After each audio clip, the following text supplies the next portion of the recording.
Today we will be driving the G580, where the 580 stands for electric G-Class. The range here is 365. This, ladies and gentlemen, is nothing in my opinion. 3 to 1, full throttle.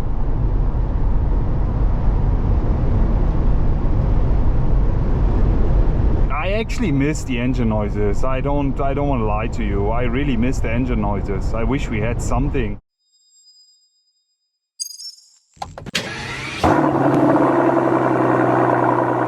Hello guys, and welcome back to another video where you join me inside the G-Class. But as you might have noticed and read from the title, it's not a regular G-Class. Today we will be driving the G580, where the 580 stands for electric G-Class. It's the G580 with EQ technology. They have decided to not go with the name EQG anymore. That's something I really like, and in today's video we will be driving it. We will be taking it onto the German Autobahn. Before we start the driving, let me show you the car from the outside.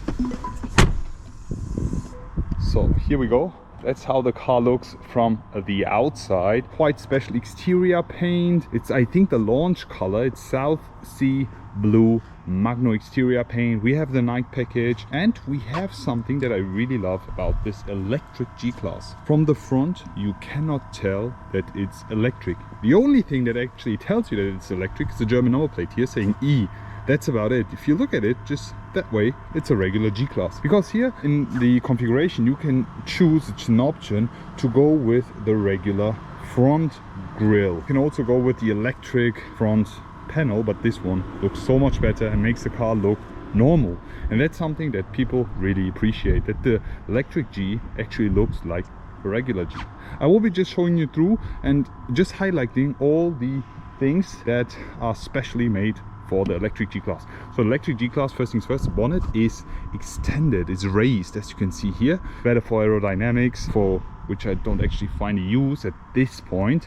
The EQ and the addition that we have here has this styling on the side and the EQ badge. Also something that only comes with the electric one are these intakes on the side. Yeah, and that's about it actually. And when we look at the back, that's how the car looks from the rear. We get this one here. It's also an option, so not every electric G-Class has that. You can also go with a spare tire, but instead you can have the charging cable inside here, and also cool G-Class detail inside.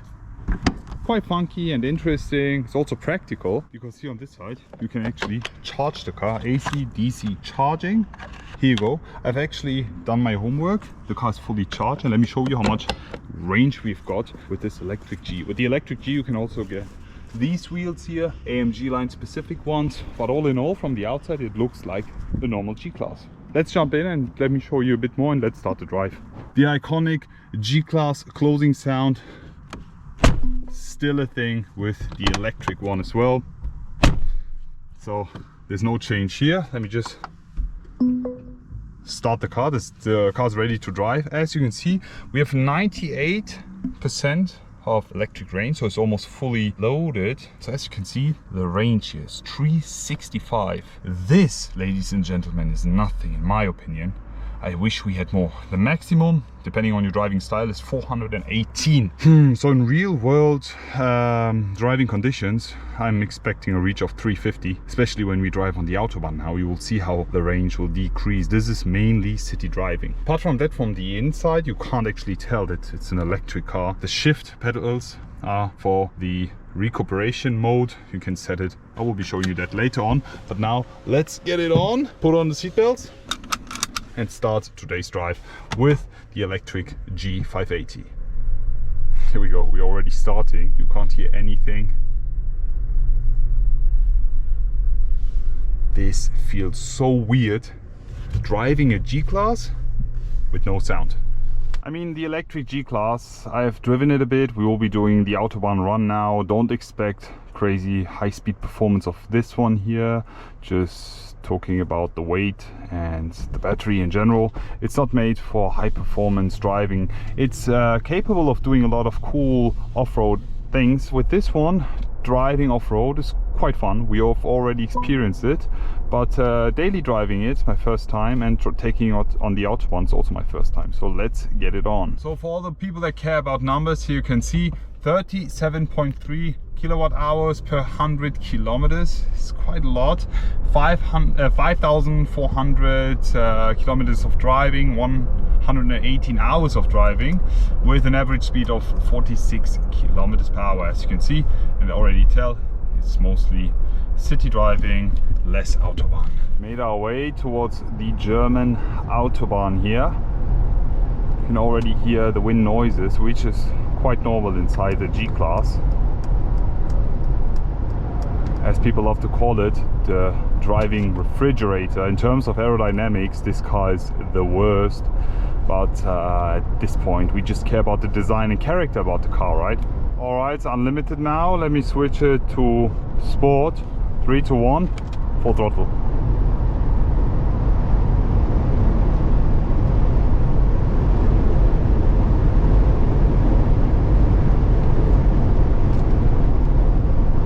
That's about it. I mean, I was also braking because that car just moved into my lane, but the top speed of the electric G-Class is 180. That's about it.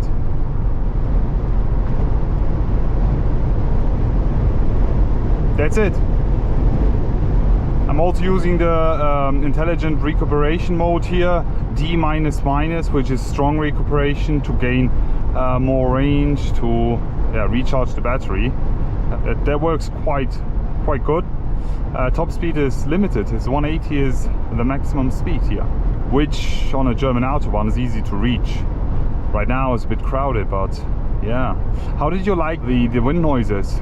I think it's comparable to what we've already seen and heard about the regular G-Classes, so that's totally fine. I mean, the only thing you can actually hear right now is the wind noises only, right?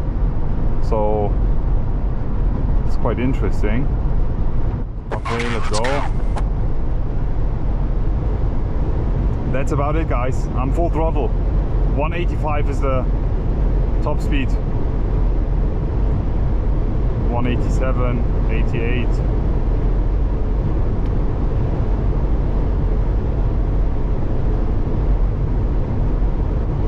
Just breaking it down again. There's only recuperation, so I'm not using the brakes. From 130, 120, full throttle.